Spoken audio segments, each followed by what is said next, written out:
So we're going to do the mastery quiz question that comes with grouped data. We've 40 students and we're looking at their numerical reasoning scores. And these are GMIT students in the final year.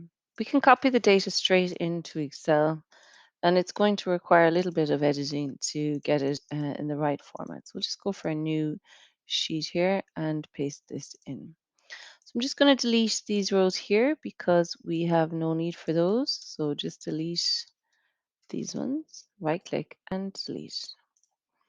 And we can just put a table around these so that we can see where they start and end and maybe center those as well if we can.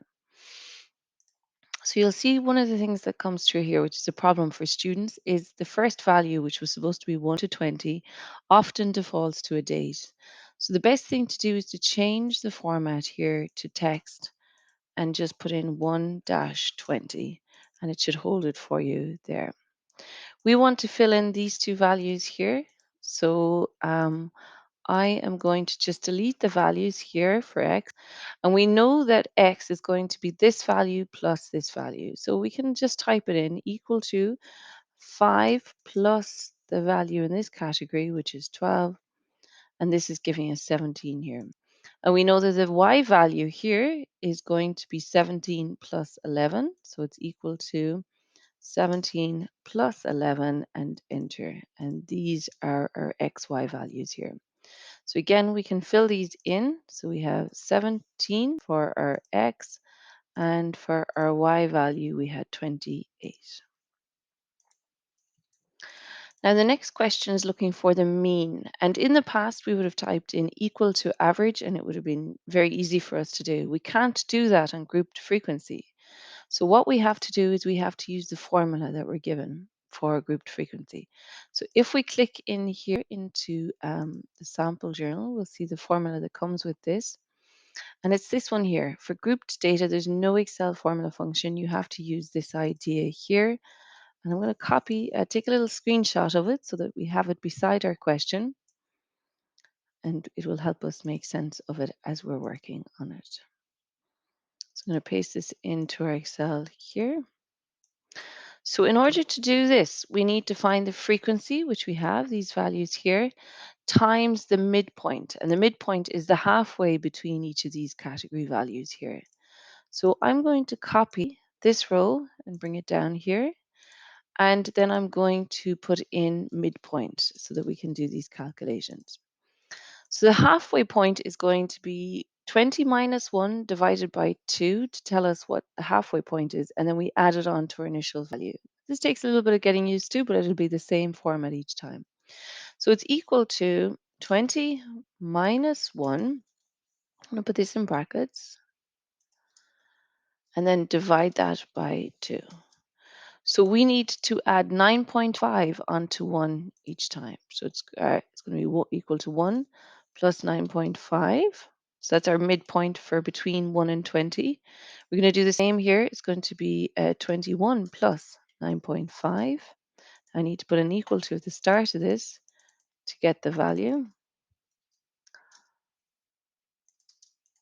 So that's halfway between 21 and 40.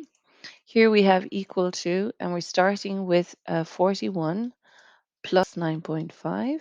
So this is 50.5. Here we're starting with 61 plus 9.5.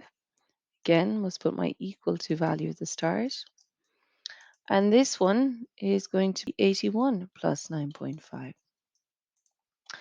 And these are our midpoint values. So in the formula, we want to multiply f times our midpoint. So we do that by saying equal to f star 10.5 and enter. And we can autofill this the whole way across. So these are our frequency times the midpoint value. Now here outside brackets, we see that we have to sum those. So I'm going to start a new column here called sum. And I'm going to say equal to sum here to add all of these values. I'm going to add these along. And that gives us the frequency times the midpoint summed. So we summed all of these values together. And we're going to need to divide that by the sum of the frequencies. So we jump up here and we say equal to sum here, double click and highlight these values. So to work out our mean, what it's going to be equal to the sum of the frequency times the midpoint divided by the sum of the frequency. And we press enter. And you can see this is to one decimal place, and that's what it wants us here in the question. 64.5 is our value here. So the last step here is working out our CV value.